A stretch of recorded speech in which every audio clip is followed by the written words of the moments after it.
You're listening to What She Grows Through, a podcast dedicated to empower and uplift Black women to grow their self-worth. I'm your host, Chanel Lemire, one of many dope Black women, creating a community for us to pour into and align with one another, uncovering our true feelings from sexuality to self-love, to begin growing through life and evolving into our best authentic selves. Let's get started.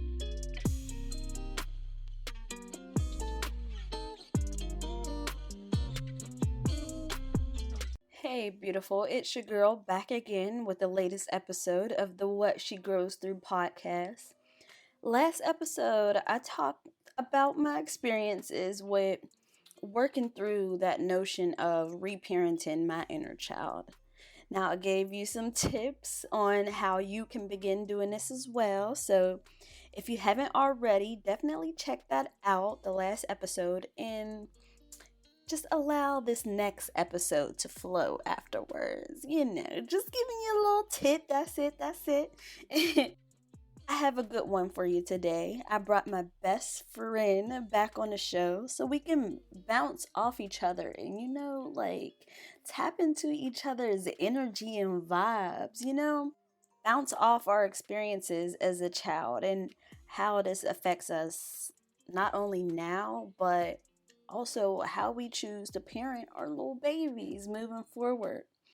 I wanted to be completely honest during this time. So many of us are afraid to actually share our truths because, it may hurt others' feelings. But listen, we have to start being unapologetically us. We have to share our true emotions and no sugarcoating. So the message is completely clear. Now, I tell my story not to bash anyone, but to be completely genuine in my feelings, whether it hurts to say or not. Although very different, Kezia and my story, we have many similarities, and I think that's why we sync so well all these years. But enough about all that, Kezia. I love you, girl. Take a listen to our conversation. What's up, beautiful? It's your girl back again with the latest episode of the What She Grows Through podcast. If you listened to the last episode about reparenting your inner child, I told you I was going to go a little deep. I wanted to go a little deeper on the whole narrative of the of shaming that little Black girl. So let's just go in. Let's just get started, right? All right, so I have my best friend again because, I look at the insights and your girl, there's a lot of views on that one. Okay. I think they just like listening to our business, because I told a little bit of stuff like that. But, next time I'm just not going to name names this time, because I was just a little ruthless in that. But both of us are Black women, and to tangent on the last episode of reparenting your inner child, I wanted to take that and dive deeper into how little Black girls are brought up and raised and the women that they become. Okay, well, how about you start? Since you the guest, this is my best friend, ladies first, guest first. So, heck, Kezzy F. Baby, I don't know what you want to be called. Dr. Saul. Dr. Saul. We got Dr. Saul in the building because credentials has elevated up until the last episode that you was on. Yes. So we have my best friend, and she's a doctor now. Farm D. Put some respect on her name. All right, we're just gonna go into that. But Kezia, what is your first memory? And you're the one that told me to do that. So yes, go ahead. It. So my first memory is being in a house with a small little apartment with my grandparents and my uncles, because I was raised by my grandma. For the first couple, I would say up to age 5, I was raised by my grandparents, and not knowing why, not knowing that what preceded me laid the foundation for the relationship I would have with my mom. So my mom did have me young. She had me at 14, and therefore I was not given the opportunity to grow with her through those like pivotal years, like ages 1, 2, her seeing my first steps, like none of that. And like building that relationship with your mom and able to like see her as that's your first security, you know? Mm-hmm. And I didn't have that with her. I had that with my grandma. So those are my early memories. Like, oh my goodness, seeing my uncles. I thought they were my brothers. Like, it was that close bond. And then another memory that kind of shatters that one is being taken the day I was taken back. Well, not taken, because that's very, very like caustic, but like now having to go back with my mom. Remove yourself. Yes. And from what you already, like, yes. What you only knew. Yeah. And that was the beginning of And that was age 5? Yep, age 5. And that was the beginning of that long road with my mom, as far as like, now you have a person who already has all of those beginning building blocks already ingrained in them, and then now I have to like readjust to a different parenting style and like all that stuff. So that's my first memory. The earliest that I know is just being Christmas Day, just opening every gift. And then I realized that we all were living with each other. My aunt and all her kids, or what she had at that moment. So I think it was only my 2 older cousins. Mm-hmm. And then it was me and my sister. Yeah, and that had to have been it, because my other aunts, they didn't have their kids yet. So, but we all were living in this home. And I just remember my grandma, like the strained relationship. And you don't actually know that it's, a toxic environment. You just think that shit is just happening. Like, right. This is just what it is, you know?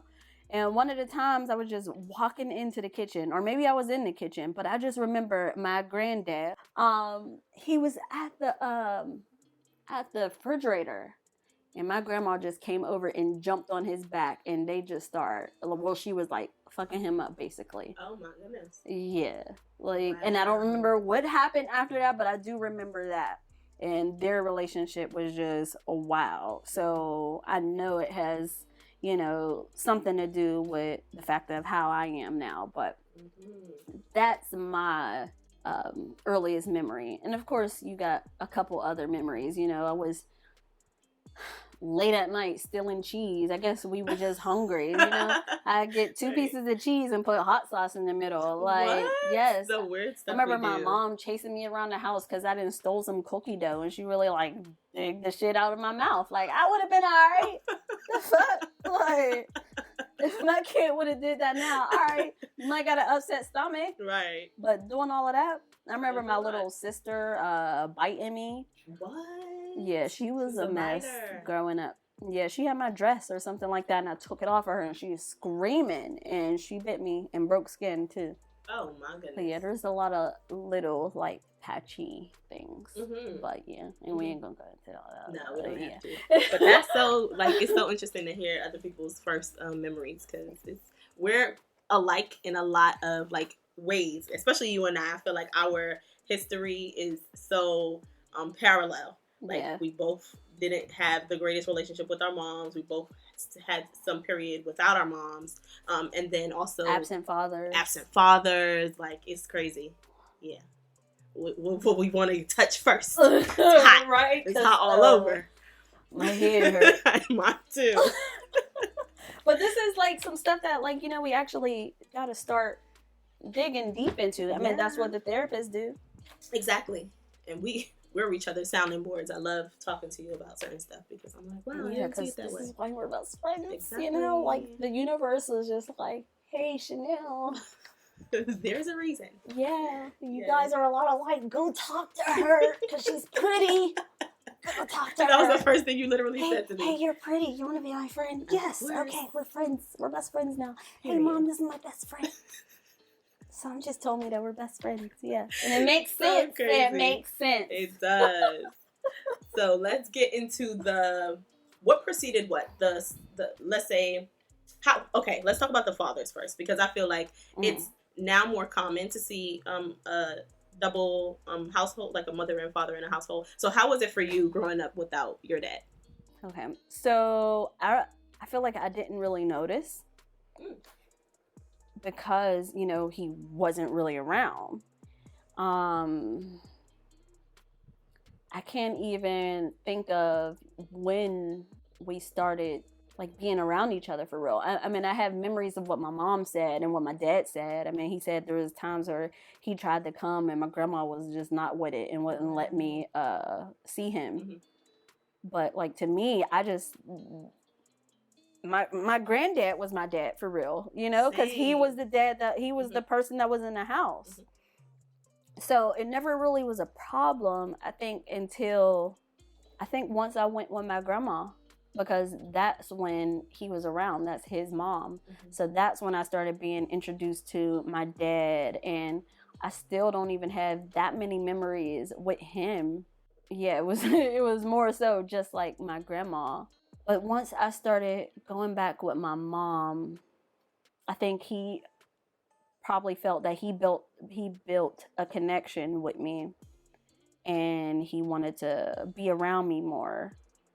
But I feel like I was being okay with the idea of having a dad. You know, what girl wants to? Like, you know, that's your first like crush, you know, your dad and stuff like that. And to me, he was like this tall, handsome. I used to call him, well, everybody used to call him back in the day that he looked like Diddy. Okay. Back in that time. Yeah. Right. So Diddy's dad looked like Snoop Dogg. Oh my and gosh. My dad looked Diddy. like But like I used to really like want to be around him and want to have that relationship with him.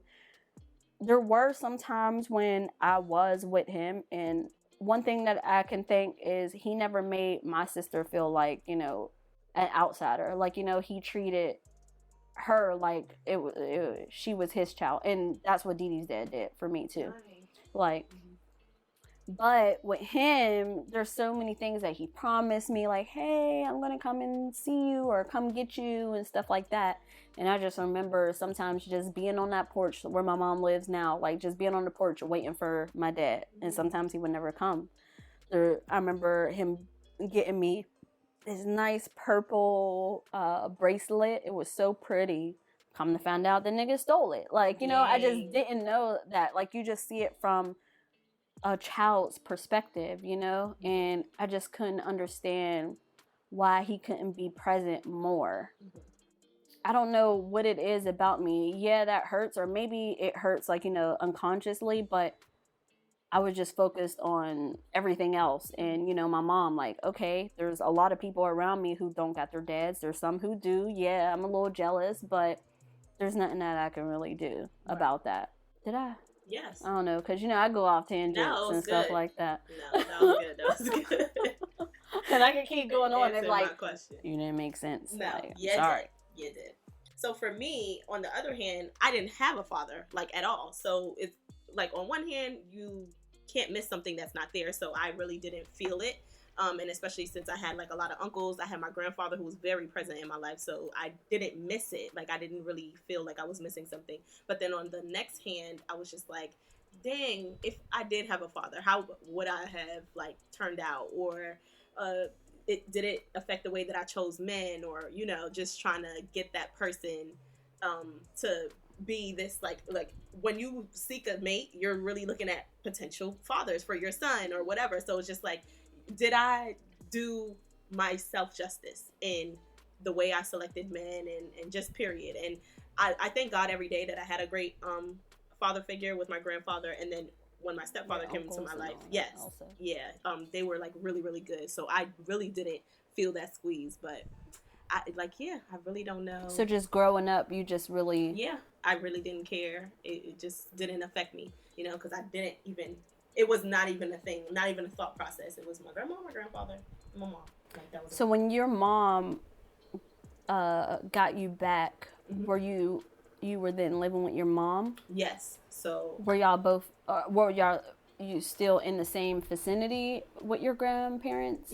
Okay. So yeah, at the time we lived in a project, like complex. Yeah. So my grandma lived in one building and my mom literally lived in the next building. My grandma actually, when she found out that my mom was pregnant with me. Funny story. She let my mom have me because obviously Christians, they don't believe in abortion. So she's like, you having this baby. So I was like, okay, cool. So she made my mom like keep me or whatever. And when I was 7 months, like she allowed my mom to breastfeed me until 7 months. And then meanwhile, on the back end, she was getting all my mom's like documents and stuff ready to ship her off. But my mom didn't know. So then when ship her off where? Guyana. Sorry. Back to Guyana. Okay. Because the year before they had came to America. So they had lived in Guyana their whole lives. And then when they first got to America, that's when I was conceived. Because my mom, obviously, she's like hanging out with her other cousins that's in America that knows the streets already. So she's like in New York. Boys, in New York. So it's just like, what part of New York? Brooklyn. So yes, so she was just like getting her together. Little did my mom know. So then one day she was like, yeah, you're going to Guyana. And she's like, okay, cool. Let me just get Kezia's stuff ready. She's like, no, she's American. She's staying. You, on the other hand, are Guyanese. You're going back. And she dropped my mom off and literally turned her back on my mom. My mom fought to get back to this country. But at that time, I didn't know anything. I'm just going through the motions of what life handed me. So when she finally did come back, I didn't know that it was the struggle with her trying to get me back and all that stuff. I was upset. I was like, why are you coming back for me? I'm happy where I'm at. I'm good. Not knowing, like, of course I'm gonna fight for you, of course, because you were taken away from me against my own will. So, and I wish younger me would have understood that, because then I could have allowed myself to have a little bit more grace with my mom. But I think that also shaped the way that we like grew together. And that goes to the whole like inner child thing. Also, you know, because at that time you only have a limited, like, you know, amount of knowledge, right? So whoever's around you, that is your universe, basically. Like, that's your world. So you have to look up to them. So when they're not around, I mean, you question it, but you just don't have like the capability to understand that. Yeah. So, but the thing about it is, with children, when they don't understand, they immediately think that is their fault. You know, my mom didn't want me. Like, so you have that knowledge. All right, well, why is my grandma raising me? Well, where is my mom? You know, stuff like that. And I don't know if I particularly had that knowledge just because of like my whole situation, like getting taken away from my mom. I did see her trying, you know, to be that mom, you know, but we were older also. Well, no. I think it was around the same. Well, all this stuff happened like around 4 or 5. So like, you know, I was a little older, and then like, you know, I was with my grandma at least like 3 years. Wow. Right. Yeah, I think that definitely has how we're raised and the male figures that we have in our lives as children. It definitely carries into our adulthood on how we view other men. And I can say this from experience and from just looking at how my mom viewed other men. It was almost like anybody who came in there was her savior, you know, but I couldn't understand because, like, obviously right now I'm thinking like, you know, these niggas were trash. Yes. Right. But like, what is it about, like, you know, men? And I couldn't, like, I didn't understand because like I didn't have that comparison with my dad. Yeah, my dad was in and out. The people that my mom chose kind of were in and out too. So that's basically programming us to, like, you know, have that same mentality no matter how much we try to do it the other way, because I seen all of that and I vowed that I would never be like that. I never wanted to beg and depend on, you know, another man. I didn't like the way that I saw my mom. Just I didn't like the way that I saw her interactions with other men. Like, you know, like my mom, I'm not even trying to like tell her business, but like she told me that this one man, he came from, this is when we lived, when we just came back from being separated, and I finally went back with my mom, and me, my sister, my mom, and she was with this guy. I don't remember how she met him, but he was big. He was like them buff niggas that you see in jail, and he just got back from jail. I don't remember what he did and all that. You know, I'm young. I don't know. But their relationship was like super toxic, and my mom till this day finally told me like the whole situation with him, that like he was physically abusive towards her, just a bunch of stuff. And I do remember seeing like, well, bits and pieces, but it was so long ago, it's almost like it was a dream. Like, you don't know if it's true or not, you know? So you just like brush it under until your mom like lets you know that that's what is real. But yeah, I definitely understand what you mean when it says, I mean, when you said how your dad wasn't present in your life, what it could have been if he was.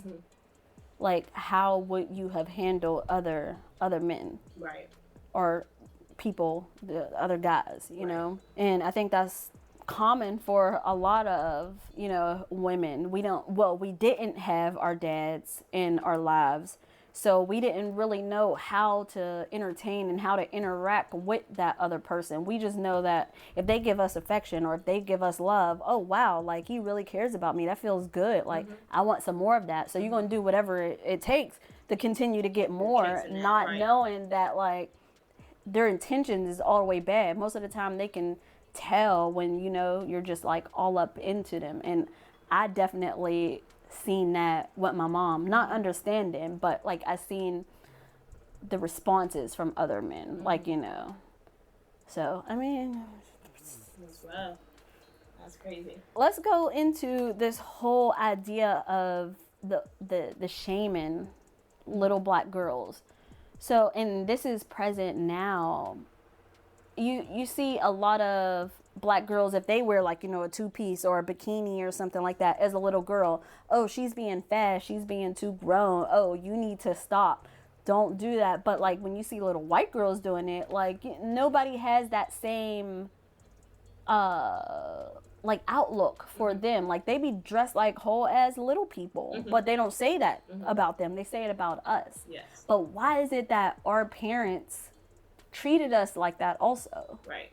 And I feel it's because they definitely, and this is ingrained in us forever, but they have hypersexualized our bodies. So already we can't even be young. We can't be innocent anymore. I remember little comments. I mean, I wouldn't get it so bad, but say if I'm like, my skirt's riding up or whatever. Oh, pull that down because so-and-so, you don't want this person to see, or this, your uncle's coming over. Don't, you got to put on better clothes. And it's just, that's not okay. Like, you should never have somebody around your kids that your kids can't be kids around, or they can't dress us anyway, because the fact that they can take their little bodies and just sexualize it, that's a red flag. And nobody's going to be around my kid if I feel like, oh, Colin, you got to put on some better clothes because, you know, your auntie's coming over. I don't want her seeing your little wee-wee. Okay? Like, no, because you won't be around. Right. So I think that's the problem. It's even from in slavery days. Like, this is just how they look at us. And that's where, it came from. Like, what was her name? Sarah Bart. At least I know who. Yes, with the big old booty. History, yes, and they would parade her around because she was a spectacle. Yeah, so it's definitely ingrained. And it's so toxic. Yeah. And it's almost like our parents were trying to protect us, like, you know, like be modest, like, you know, like don't do that because they don't want you to get chosen by the white person, you know. Ooh. So that's why, you know, it just gets transferred to the next generation. You only know what you were taught, you know, and their knowledge, like, you know, was limited. So it was basically off of survival. Like, don't get seen because they gonna choose you and you're gonna have a lot of mulatto babies. Yes. You know? Also, their traumas dictate that as well, because my mom, she's gone through so many like traumas as a young lady, and it definitely affected how she had us. Like, we wouldn't be able to go to sleepovers. We couldn't do none of that because she didn't want us to become a victim like she was. So she was just like, nope, you can't have a boyfriend. Nope, sleepover. Who? I had one friend in high school, and she was able to come to my house. She was African, and our parents were very similar teaching styles, so strict. And that was the only one friend I was allowed to have because she already knew if I was going over there, her mom is just as, if worse. Used to have a dream and would wake up, get over here, I'm beating you. Why? Because I dreamed you were pregnant. Are you fucking? And she was like, I'm a virgin. Like, oh, the ancestors in Africa said that you're having a baby. She was crazy, mental health, but it was bad. So my mom would allow me to go over there because she was like, oh, I know y'all ain't doing nothing. Like, it was crazy, but I know she was protecting me from what she went through. So Yeah. it's so crazy. But I think that's also obviously a mom wants to protect her babies, but when you think about it, the whole generational thing, like, is always, I want to protect my babies from what I had to experience, but you're not really thinking about it like, what's best for your children. Exactly. Like, you want to protect them from what you didn't do and give them the best of what you wanted, but it ain't about you. That's where I feel like things are changing now, because we know it ain't about us. Exactly. Like, and we understand all the stuff that we've been through, and we understand that all the stuff that our parents been through is because of their parents and their parents and stuff like that. But now we have so many different resources, so many different avenues to just become better people, so that doesn't happen. They didn't have access to tech and all of that to be able to just freely experience and express how you feel and stuff like that. My mom never talked to me about sex. Wow. And I feel like that is one area that I feel like we definitely need to change. Yes. Little boys, little girls, all of that. It is a natural part of their making. And you can't shame them for feeling any way or anything. I feel like you have to, maybe as soon as puberty hits, like, you need to talk to them right then and there, because if you're not going to talk to them, they're going to end up finding out some other way. Will. And my little baby and stuff like that.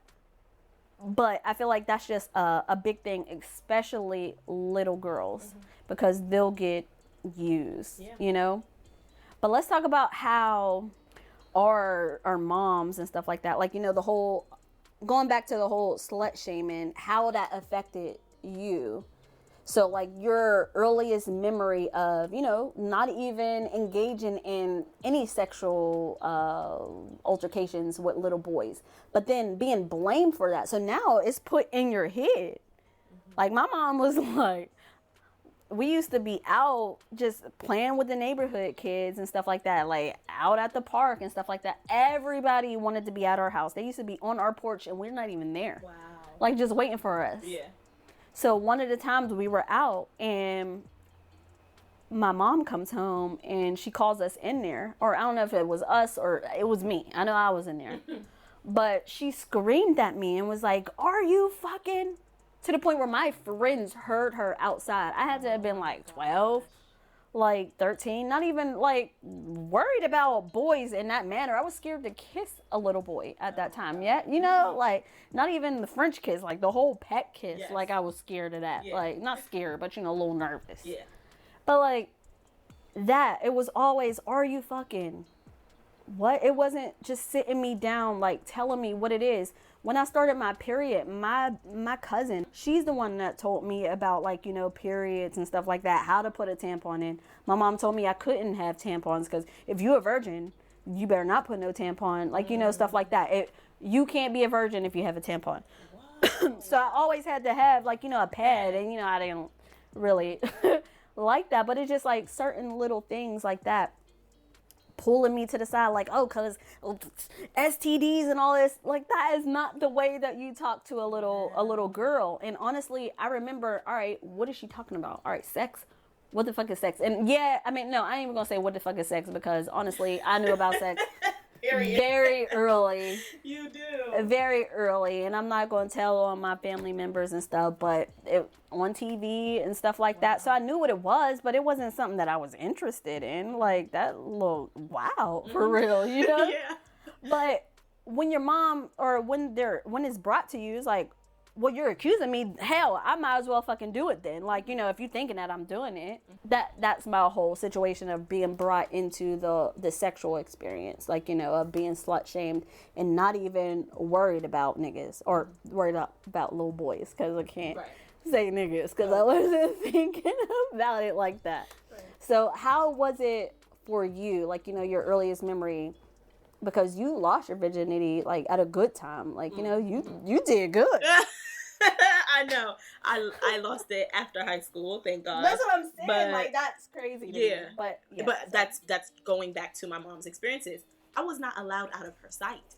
So I was not able to have friends come over or have a boyfriend. Like, all that was like very taboo in my house. It was a very taboo subject until about high school. I remember probably like, I want to say like junior year. That's when my mom sat me and my sister down and started talking to us about sex because... So what's junior year, like 16? Yeah, we probably, well, how old were we? Like, yeah, 16, 17.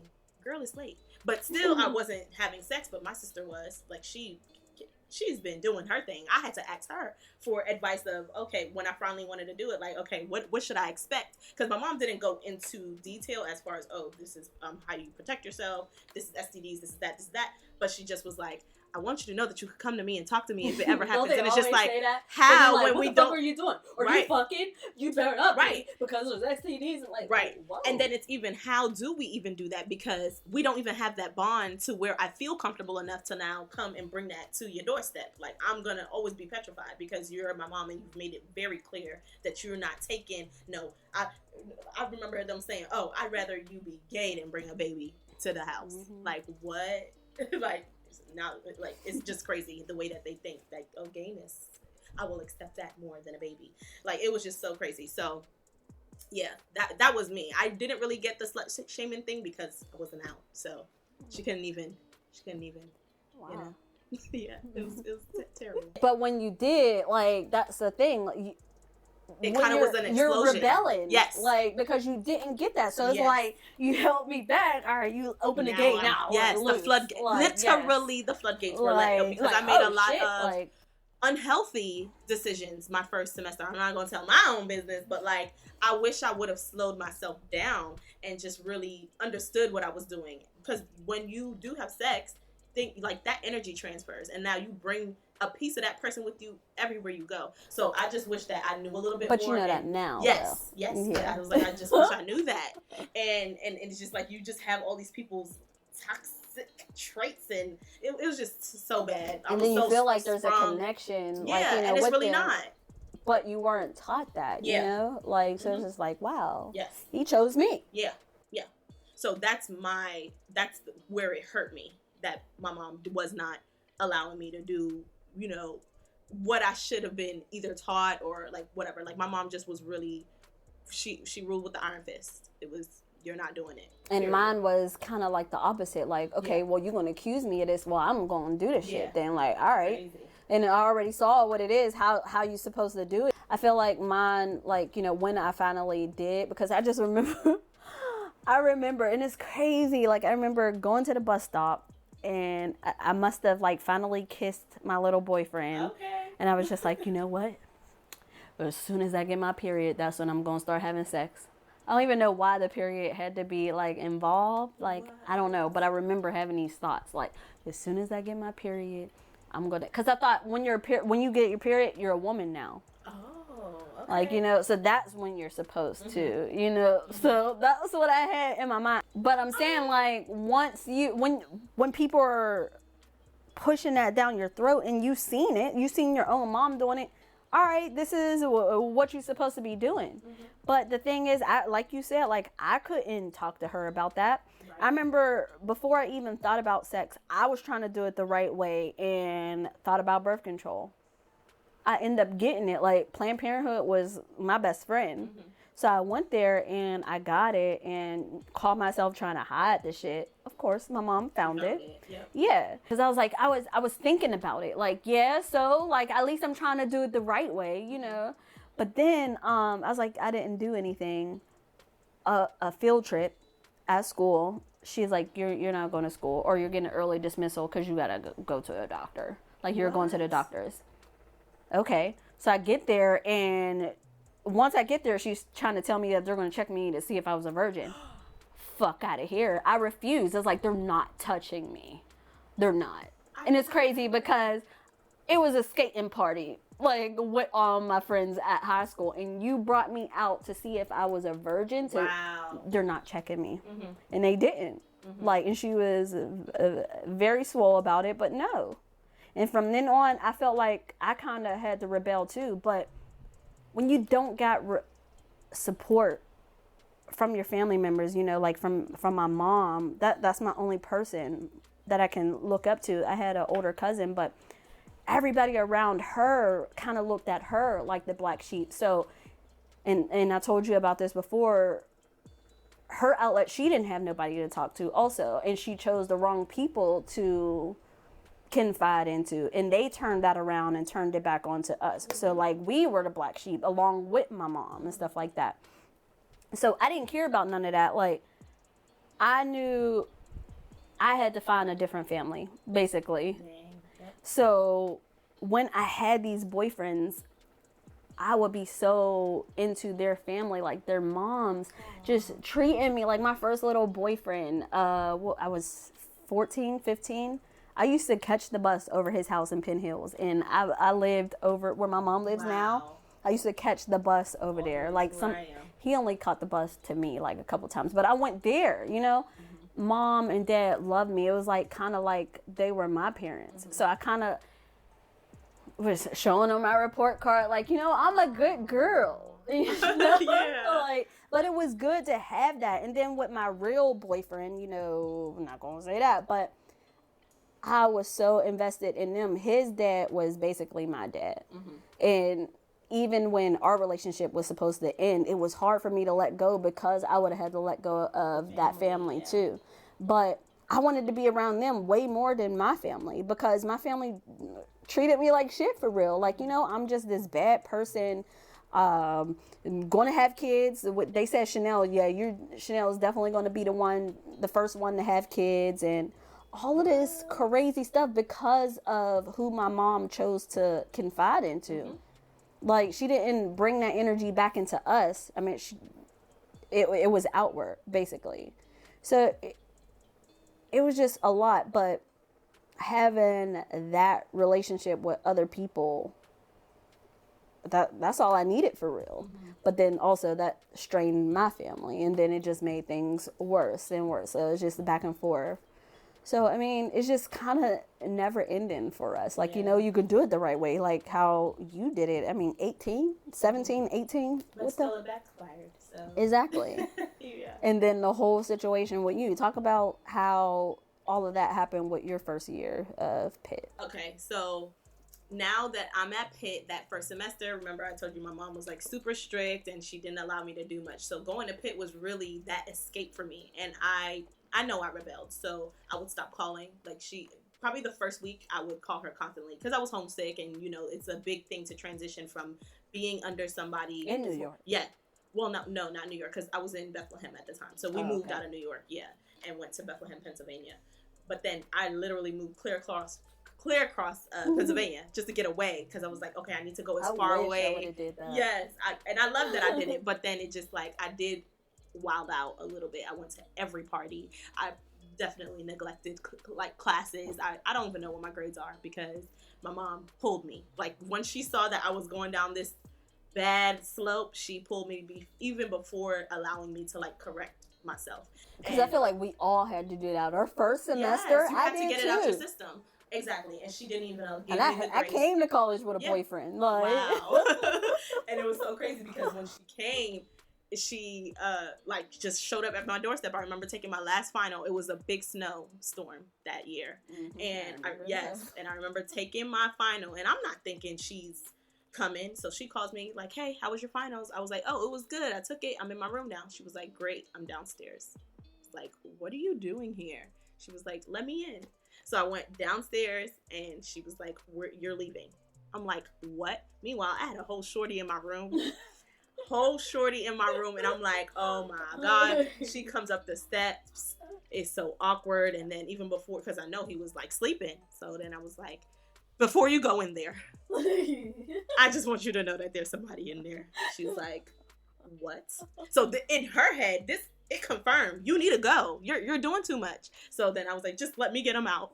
So then I woke him up and I was like, you gotta go. My mom's outside. And he's like, what the hell? Putting on his clothes like, why didn't you tell me? And I'm like, hell no. Like, you're so dumb. And he left. Didn't even look my mom in the eye. Like, literally, like, bye, ma'am. And she was like, I don't feel bad for what I'm about to do. Pack your stuff. And that was it. And we ended up getting into a little minor car accident. You didn't even tell me that part. Yeah, because I was like, y'all came in the snow. So what you thought? And I was, and it was big. and it was I was so like, bad. I'm the only one from Pittsburgh. They're like, yeah, we supposed to get 26 inches. I was like, she's lying. Yes. No, we're not. It was like terrible. she's exaggerating. No, we really did, but though. yeah, we did We really did. got And a lot. She was adamant, and my mom, once she's a Leo, so once she got her mind set on something, that's it. Like there was no convincing her, and I was so depressed. Like I remember having now to adjust, and that made me shut down even more now because I'm just like, okay, you thought you were doing something, now pulled me, and I was such a good student, straight A's. I was in the top 15% of my high school graduating class. Like, I'm just like, I'm such a good girl, and you do this. Mm-hmm. And she was like, you're going to go to community college. And it was just like, just a slap to my face. Watch your sisters. And yes. So, because I've been raising my sisters my whole life. That's another thing we have to talk about, being like parentified at such a young age. But like, yeah, I was doing all of that. So now to go back to now cooking, cleaning, like literally the parent for real, because she's working all the time. My stepdad's working all the time. So now I have to assume the role of parent. And it was just hell for me. And I was so determined over the next couple of years to get my stuff together and leave. And I'm glad I did, because I'm where I am now. So. All right. So you said that was another thing that you wanted to talk about. Mm-hmm. The whole being parentified. Yeah. Tell me about your experience. Okay. Oh my goodness. All right. So back in the day, back in the day when I was young, I'm not a kid anymore. But some things I sit and wish I was a kid again. Classic. But all right. So my mom, it was just us. So they didn't care that, you used to leave the kids. Oh, yeah. She'd be like, don't open the door. Don't mm-hmm. answer the door for nobody. They gave like, the same speech exactly. Make sure you thaw this out before I mm-hmm. get home. Mm-hmm. And, well, yeah, when you come back from school, make sure you take whatever out and thaw out and don't open the door for anybody. And it was just me and my sister, and she's a little younger than me, but had to get everything together, make sure we was at the bus stop sometimes. I don't even remember seeing my mom in the mornings. Like, it was just us, like, getting ourselves ready and stuff like that. I told you, we were always good students. Like, it must be just me. Like, I don't know if it's a Pisces thing or just me in general, but like, I didn't like being the center of attention, like for a bad way. So like, I always made sure that I got good grades. I saw other people getting good grades. They would get like, I'll give you $10 for every A, $5 for every B, stuff like that. People used to be happy that their kids just got C's, right. But here we are getting straight A's and say I got a U, unsatisfactory, because I was always a class clown. Like, that's what my mom would focus on. Oh my goodness. So what was you doing? And I think there was another thing like called N's, like maybe in needs improvement. Yeah, in middle school. Do you not see these grades? Like, so that's to the point where she never even asked us about our report cards anymore. No, because and progress reports, all of that. Like, it was up to us. Like, if we wanted to say, if we got a C. No. It was up to us, like, So it was just definitely a lot with that. I remember one episode with Dee Dee. I don't remember what she was doing, but she was screaming at the top of her lungs, and I really had to drag her to her room. You. Yes. Little OU. And I don't even know how I got her up there, because it's my mom's house now, and, it's up the steps in her room. I don't remember, but I remember taking her to her room, screaming. Like, I think that also goes with the oldest. They treat us like, they use all their shit on us because we first. Yep. Exactly. You better be in by this time or you're getting ass whipping. There was one time I wasn't even doing nothing. I just fell asleep with my boyfriend, and it was late, and I was like, oh my God. Oh my goodness. But my mom fell asleep, locked the door. I don't know if she did that intentionally. I had to figure out a way to get the fuck in the house. You know what I did? Climbed your window. Yes, I did. God. And I was stuck. Because I remember, because that sandpaper, on the thing, messed up my purse, messed up my shoes. He had to come up there and help me get into my window. Oh my God. Because I was stuck. Oh my. Like, all of that. There was one time my hair wasn't even put in a ponytail or something like that. Like, it was a little messed up. Are you fucking? Because your hair's messed up. But one time I actually came in the house with my shirt inside out, and she ain't noticed that though. Oh my. Now that time I was actually fucking. It's the little But thing. the other times when I wasn't, you know, like, you didn't catch it. Like, but yeah, just that whole situation. But then when my sister got to the age that I was at, when she was being so hard and crazy on me, she was able to do whatever. Yep, they coast through. No curfews or anything. She Yeah. talking bad and everything. I wouldn't have. Crazy. Yes, I remember the same thing. I think I started being a parent to my siblings as soon as Kobe was born. So I was 11. And I remember asking one time, can I cook rice? Can I cook the rice? That was it. I was cooking rice, making bottles, thawing off chicken. Oh, and cooking it. Like, no, there was no just thaw it, leave it. No, you need to know how to cook, because how y'all gonna eat? I gotta work. So it was literally me being a mom, down to doing laundry. I would have the laundry cart and the whole household. We were scrubbing walls. Yes. And the refrigerator. Yep, that was one time I was like, can we do chores to get some allowance? Yeah. So, oh yeah. Yeah, oh yeah.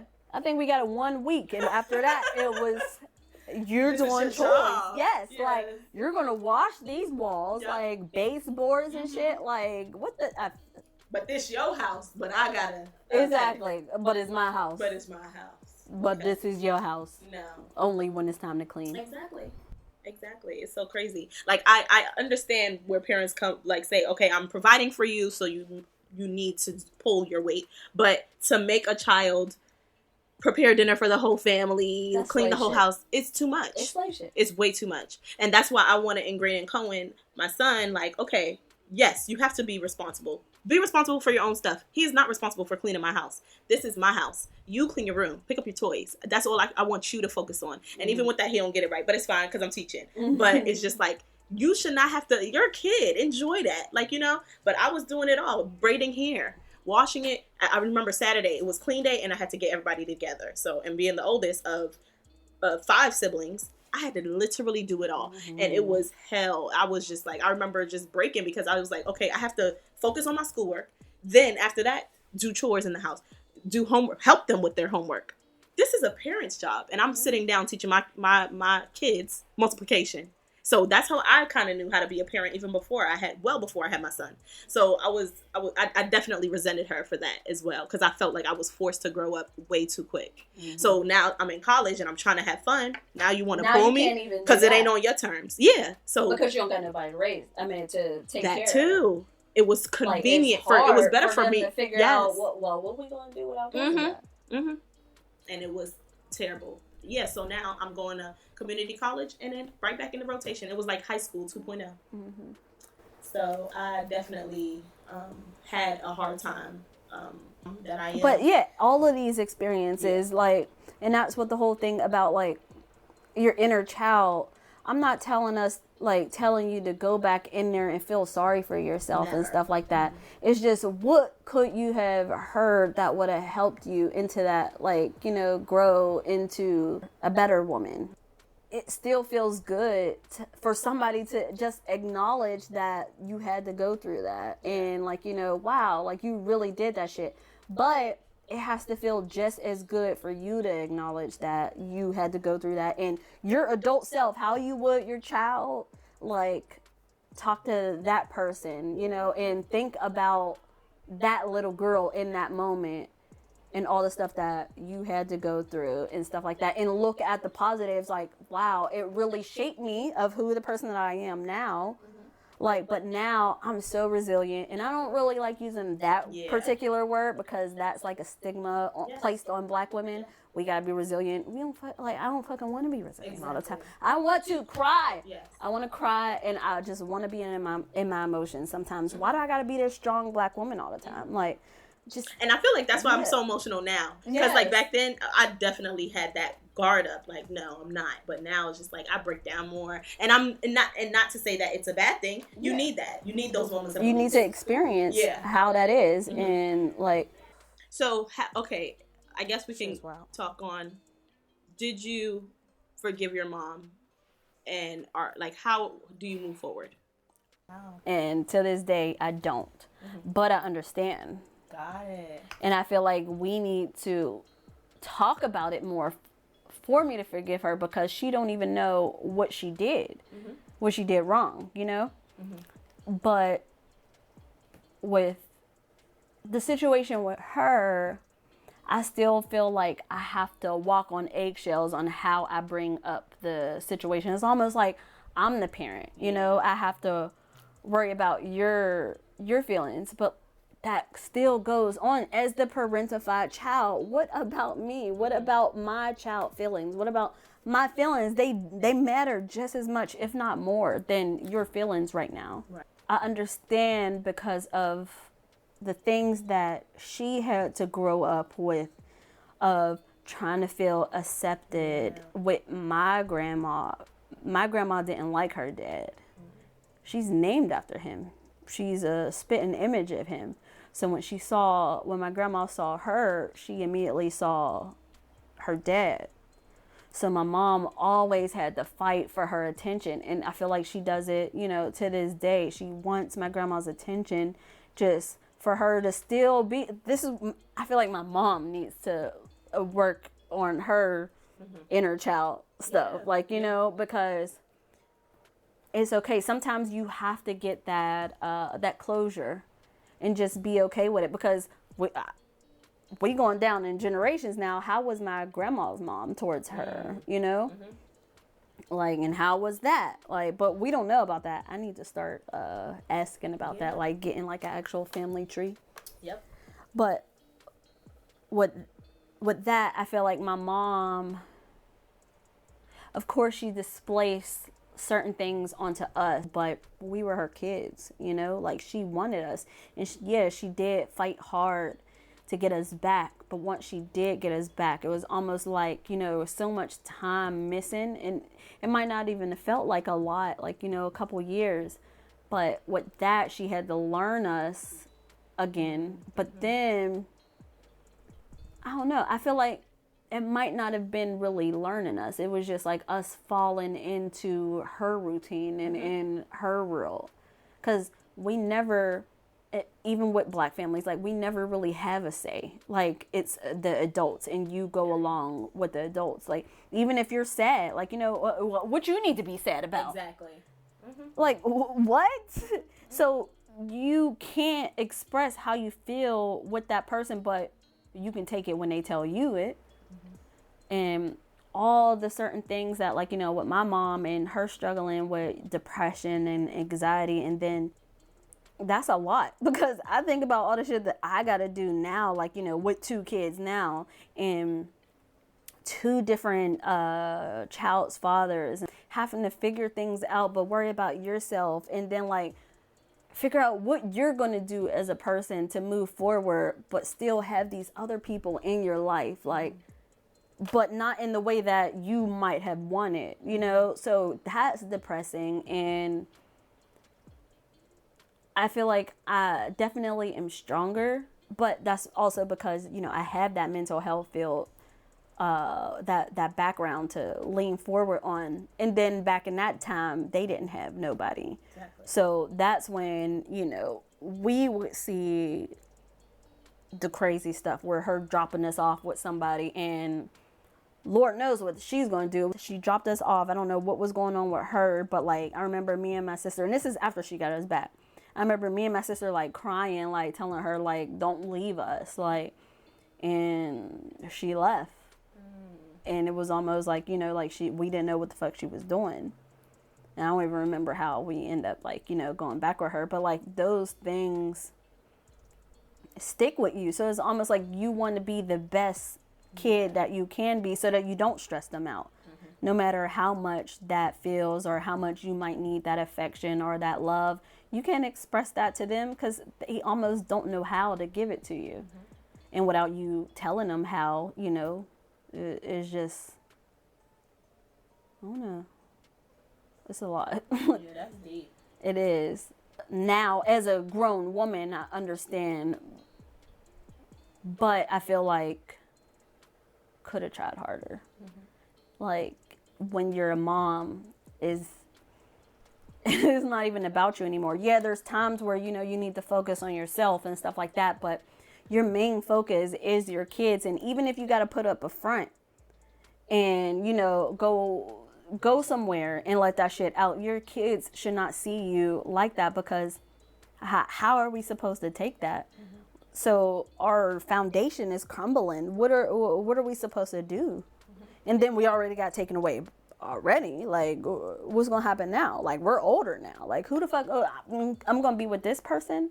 It's just a lot, and I just feel like we need to get into therapy so that we can, you know, begin working towards that. Just like, dang, like, I have to understand that she was dealing with a lot growing up as well. Like, imagine you being 14 and your world gets taken from you, and now you have to fight to get back to this country, let alone... And that's deep. Yes, and you have that constant fear, because my grandma, when she heard that she got back, she was like, if I ever find her on the street, she's going back. And back... Why, though? She didn't want her here. She was the embodiment of shame, because you came here, you were the star pupil in Guyana, literally the top in her district, because in Guyana it's smaller, so they do like a lot of scholastic competitions, and my mom was like number one. She was so smart. But so when my grandma came here, she was like, okay, America, the land of opportunity, she's gonna continue to excel. But as soon as she got here, she got pregnant. So she was just like, oh, I'm shipping you up and I'm putting you away. And that hurt my mom, because it was just like, dang, like, I now have to rebuild myself as a baby. Like, you're 14, and then my grandma, she's so silly. Is wild. Yeah, like, you're a kid, literally a kid, and she took me away for me to be raised by another kid, which was my aunt. Because, okay, now my mom's not here to raise me, but then you have the other child that you have now parentified at, because my mom's younger sister is probably like 2 to 3 years younger than her, so she probably was like 12, and now she's raising me while you're at work. So it's just like, she was doing my hair, it's perpetuating. So it's just like, I really, really do feel for her, and I forgive her, because I'm just like, that was not easy. And then when she got me, she didn't know. She don't have a manual to be like, okay, well, now you're 5. I've missed everything. This girl don't talk to me. And that's not my fault or your fault, but it's just like how she kind of, you know, dealt with that. It was very destructive, because she would like beat me and stuff like that, because I wouldn't be, yes, Mom, I want some cereal for breakfast. And she kind of was so upset. Like, I would rather go hungry, because I was terrified. Like, my heart would beat out my chest just to open my mouth and talk to my mom. And she didn't get that. So we both had to sit down and like tell each other, like, dang, this is what I was thinking. This is what I was thinking. And now we're like trying to build now as 2 women. And I wish that I can have that. Yeah. Because she like... had therapy, and I have therapy. I mean, she yeah.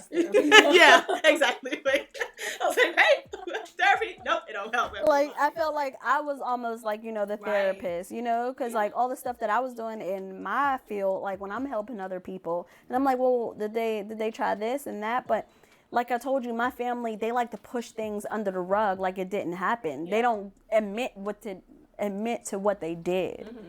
And you can't do that. That's the only reason why I say that I can't forgive her, because we never brought up what the real issues were. Wow. And it's almost like us against her, for real. Mm-hmm. And that's why I say that, like I did the best I can. I don't think that you honestly did. Because there's so many different times where you could have just sat down and just thought about it, or even just say sorry, even like, you know, when it happens, getting beat for no reason, or like say we was not even wrong and got beat for it. Just sucking it up and saying sorry. I've never heard her just tell us sorry. You know, maybe I was wrong, like stuff like that. But how do you go about, you know, being a grown ass woman now, and now you feel like you're the parent? How do you bring that up? I think it's also me too, because I'm scared to tap into that, because I know it's going to be too much for her. But how do we move on from it if, you know, it's never going to be addressed? Yeah. And then I try to, you know, rekindle the relationship now, but then little things like that where it still feels like back in the day when you would throw us under the bus. Mm-hmm. At this point in our lives, even if it's family, if they're not serving you or not for the better good, like, it's okay to break away from them or separate yourself. Like, yeah, they'll still be your mom, your dad, your cousin, whoever, but like, you don't have to be around that. And that's what we thought we had to, you know? I get it. But I think the best thing that we can ever do is now take what we've been through and just parent our kids differently. Like, one thing we said that we do, yes, we don't get everything right. We're not saying that we're the picture perfect parent, but we know when to now sit our boys down and apologize and say, hey, mommy was sad, or I'm sorry for yelling at you like that. Like, you know, just so that they could be more understanding of what we're feeling. I don't want to go into this blind. I want you to know exactly what mommy's thinking, what mommy's feeling, because then you may not do it again, or I understand what you're feeling. And I love that about Cohen, because he's just like, well, I'm sad too. And I'm just like, great. So let's be sad together. Let's talk about it. So that's one thing I think we're doing a great job at. Like, we're not trying to solve all the problems, because we can't, but we're definitely gonna like just reform our thinking, just reinvent this whole parenting shit. And now, okay, we weren't given the tools either, but this is what we're gonna do with it. So that's one thing I love that we're doing. I don't even have no response to that, because that's exactly what it is. Like, we're taking what we learned, but how they say it, like, you know, I'm gonna teach my kids, like, you know, what I didn't, or what I wanted. Now we're learning, like, you know, our kids have a voice, even at 4. Yes. Like, they understand they have feelings, and tapping into that. Like, I'll ask Bryce, like, are you happy?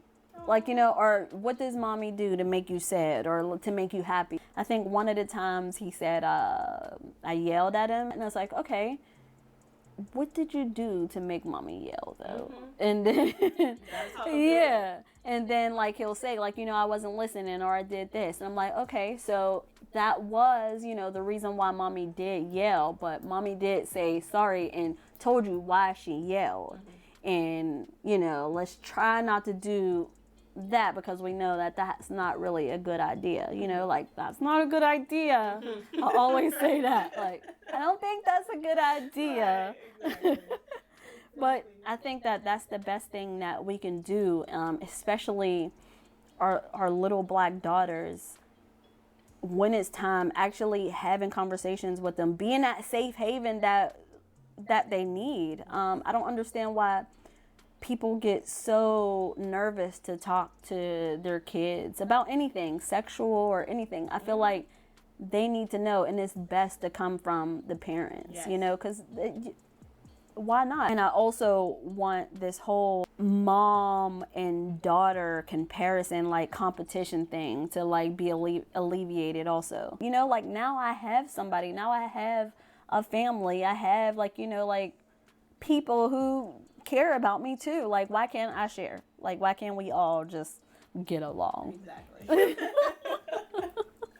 Exactly. But yeah, definitely that. Even it goes down to when your kids get 18 and kicking them out of the house, and like that's not going to happen either. So I'm excited to raise Ra, to raise Bryce, and just to see how they interact with other people, what kind of person they're going to end up being, like how they're going to express their feelings, and how they're going to parent their kids. Like, just based off of the love, and how everything that we're doing is so, like, the opposite, so different than what we were, you know, taught. And honestly, I'm grateful that I was able to experience that, because just imagine if we didn't, you know, like, now we're able to see how harmful and detrimental that can have on a child.